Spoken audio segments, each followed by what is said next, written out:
si Joanne, ang inyong kumari at kamaritisan. Umaga dito, obvious naman, di ba? Umaga dito, it's 9:35 in the morning.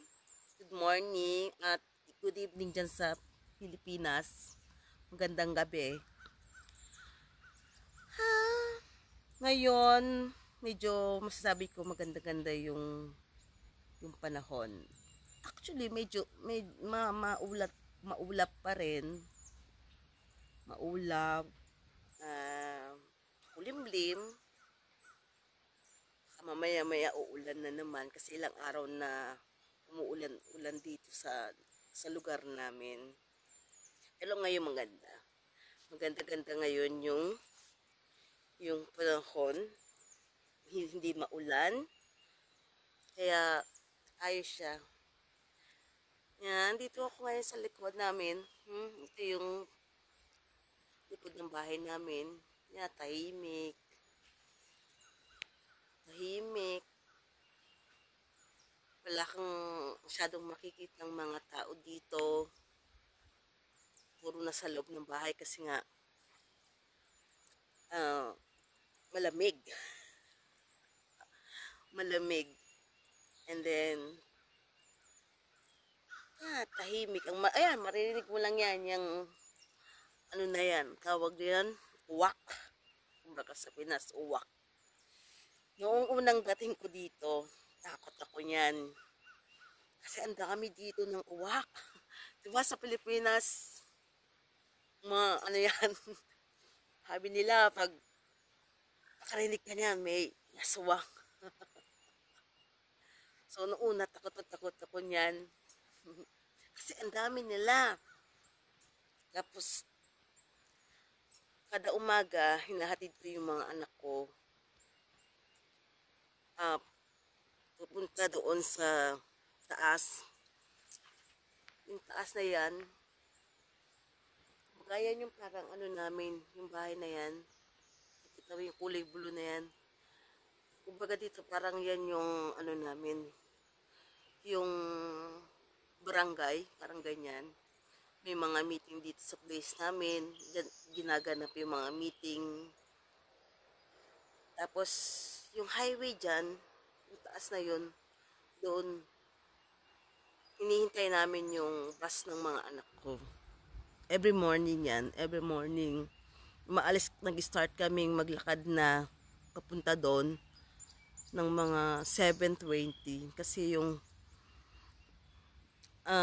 bus dumarating sa panganay ko. Nauunang dumarating yun mga 7:35 in the morning. Tapos sumunod yun sa bunso ko, it's 7:40, 7:47, basta kasi start ng school nila dito, it's 8:20. So, dapat 8:20, nasa school na sila lahat. So, yeah, good morning. Yeah, medyo okay siya na malamig-lamig. Panahon namin dito. Yeah. Diba? Tahimik siya, sobra. Ito, medyo nalipad siya yung cover ng gazebo namin. Pero okay pa naman siya, marirepair naman yan. Dahil yung mga ilang araw nga, yung hangin, hindi naman malakas yung ulan, pero yung hangin, malakas. Yun yung nakaano sa kanya. Yeah, tahimik. Yung mga neighbor naman kami dito, katabi. Yeah, katabi. Pero, hindi rin lumalabas ng bahay, kaya wala kang kamartisan dito.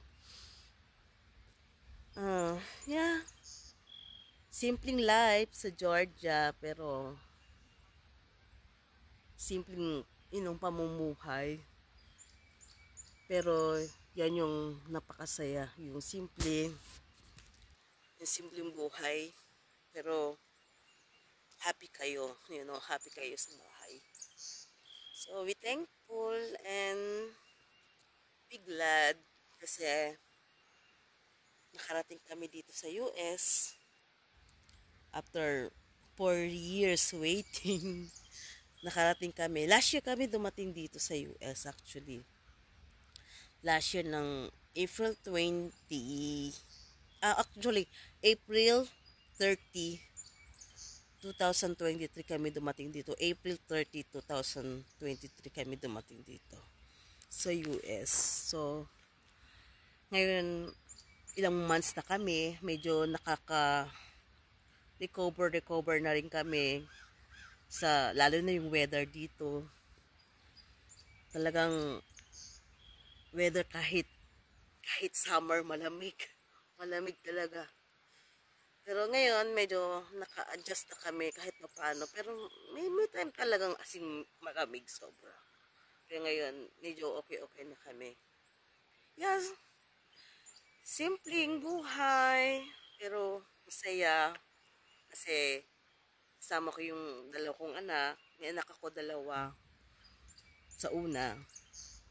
Pero mga ano na sila ngayon binatilyo. Panganay ko 15 years old and bunso ko 13 years old. And thankful ako sa partner ko, sa husband ko kasi sabay-sabay niya kaming kinuha dito, dinala dito sa Georgia. Kaya thankful ako sa kanya kasi talagang ginawa niya talaga ng paraan para makarating kami lahat dito. Yan, ito rin marinig mo every morning. Yan, mga ganyan, yung mga geese. Ano bang Tagalog sa geese? Kalimutan ko. Hindi naman pato yan, no? Pero, yan sila yung every morning. Yung ano nila, yung ingay nila. Tapos yung uwak. Yan yung marinig mo dito. May mga pato-pato din dito. One time nga nag-hunting nga kami ng lungga ng pato ba kung makakita ng itlog na balot. Pero hindi. Ewan namin kung saan sila nag-hunting. Mamaya-maya darating na naman yung mga pato niyan. Yan. So yeah. Simpleng life, pero happy. May mga challenges din dumarating, di ba? May mga problem. Pero important, sama-sama kayong pamilya nandito. So, to face the challenge na magkahawak kayong kamay. Yeah. Yung mga anak ko ngayon, nasa school, katulad kanina, dapat mag-vlog kami. Kaya lang, masyadong maulap, foggy. And then, tapos madilim pa. Madilim pa yung lalakaran mo. Kasi 7:20 kami nag-i-start, pero madilim pa yung yung langit. Dahil nga sa makulimlim. Yan, mamaya pa uwi yung mga anak ko, ng mga 4 p.m. Tapos yung asawa ko bukas pa yan uuwi from work. Tapos later, may kasama din kami itong mga chikiting, mga apo ng asawa ko, saka yung daughter niya. So, mamaya pa yun sila darating, supposed to be maybe mga 6 mostly, from daycare, kasi nag-work yung mommy nila. So, yeah, medyo, ito si Mr. Sunshine, nagpakita na, finally. Katulad sabi ko nga sa'yo, is almost like 2 or 3 days umuulan dito sa Georgia. So, ngayon, Mr. Sunshine, it's here. So, yeah, ilabas na yung mga sinampay. Ilabas na yung mga sinampay para makapatuyo na ng lubit. Hindi, jokes. Yeah, ito. Ganito lang yung life namin. Yan. So, yeah. Salamat sa inyong oras, mga kumare, mga kamarititsan. Sana'y subay-subay nyo yung aking mga update dito. Life in Georgia. Yeah, actually plano namin magtanim diyan kasi lalo na actually sa ngayon di pa pwede kasi nga it's winter. Actually winter talaga pa dito. Pero happy lang ako kasi hindi siya winter dito pero hindi siya ano ngayon ng snow. May time nag-snow daw dito pero ngayong year hindi. So, be glad. Pero ngayon lang to yung gantong ano, yung magandang lema. Mostly mas maraming araw ang sobrang lamig, talagang buong pati buto mo nanginginig sa sobrang lamig. Hindi man siya nag-uulam ng snow pero malamig na malamig. Yan, plano namin this one. Ito, magtatanim kami dito ng mga veggie, mga tomato, mga onion leaves, mga eggplant, okra, para magamit naman tong ano na to, tong area na to. Yan. Pero hindi pa sa ngayon, siguro pag close na sa summer. Pero ngayon kasi nagbibili-bili na kami ng mga itatanim namin. Kasi pagdating talaga ng spring pa lang, minsan ubos na yung mga seed hindi na available minsan sa store. Sa ano, meron pa pero hindi yung mga gusto mong itanim, minsan wala na siya sa store. Kasi nga may mga iba maaga pa lang it's nagaano na ng mga itatanim nila for summer, you know. Yeah, dito plano namin, siguro hindi namang maramihang ano, kasi maliit lang kasi yung space ng ano namin, ng bakuran namin. So, yeah, yun lang yung plano namin for summer. Excited na nga kasi, yung mga vegetable kasi dito, grabe.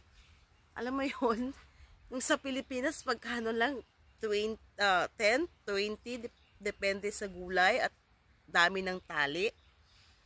Dito, kamahal. Yung pechay nga lang sa atin na tali na 10 piso. Dito, umaabot ng minsan $2. Magti $3 pa. Kumbaga, equivalent yan, minsan 150 plus, 150 plus. Diba? Sa isang tali lang, nakakaloka. Bumili nga kami yung unang ano ko dito, tatawa ako kasi, syempre nag-grocery kami ng asawa ko. Tapos, mostly mga vegetables. Kasi, marami silang mga stock ng mga karne, mga meat. Pero hindi sila mahilig masyado sa fish and vegetable. So, yun, nag-ano ko ng fish and vegetable. So, nalulula ako sa price. Actually, hanggang ngayon, nalulula pa rin ako sa price nila kumpara sa price natin sa Pinas. Yung maliit na luya lang, na sa atin, it's siguro mga 20 pesos yun. Dito, umabot ng $5 plus. Subay natin mga 280 pesos. Yung maliit na ano lang, nakakaloka. Kaya sabi ko sa asawa ko, wow, US price talaga. So, tawa lang siya. Kasi sanay nga sila sa price nila dito na ganun. Pero dahil hindi tayo ganun kasanay pa, parang, wait, ang mahal. Parang napapa-atras ka yung nabibitawan mo agad, ha? Nabibitawan mo. But ngayon, sabi ng asawa ko, sa US ka, ganito yung price dito, sabi ko, yeah. So ngayon, yun yung naisipan namin, magtanim kami, ito, kasi, nagtanim kami,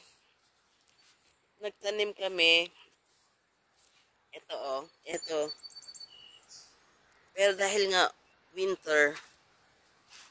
dumating yung winter, hindi namin siya nasalba yung iba. Yan, namatay dahil nga lamig. Lamig, ang lamig, sobrang lamig. Kaya nga, kaya nga nung, kaya nga, hindi uso dito yung chismisan. Kasi malamig. Alam mo mangyayari. Makichismisan ka dyan. Yung mga nguso nyo, maninggas, magyiyelo. Kakachino. mang, mang, mag, ano yun, maninigas. Kaya hindi uso dito yung chismisan, kamaritisan, walang neighbor na nandyan. Hey! Kamusta? Alam mo ba nangyari kay Pedro? Yeah. Nung una ko dito, talagang asing lungkot na lungkot ako. Lungkot na lungkot. Kasi, kahit yan dito yung mga anak ko, kahit yung mga anak ko nalulungkot. Kasi, sobrang tahimik talaga. Pero dahil mga ilang months na kami, kahit papano na nakasanayan na namin kahit papano. Pero syempre may time talagang parang ma-homesick ka, malulungkot ka, makukompare mo yung Pinas dito, ibang-iba. Pero dahil nga nasa US kami, so kailangan yakapin namin yung culture nila dito, kung anong ano nila dito. Basta ang importante lang naman is, yan, di ba? Magkakasama kami ng pamilya ko. Kakasama kami. Yeah, kaya yun sa inyo, mga kumare, mga kachismisan, maraming salamat sa inyong oras. Yeah. Ingat po kayo dyan sa Pilipinas.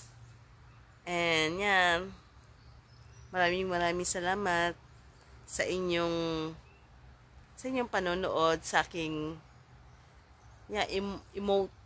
emote na video. Thank you sa inyo. Maraming salamat. Ingat kayo and God bless sa inyong lahat. Sa susunod muli, maraming salamat.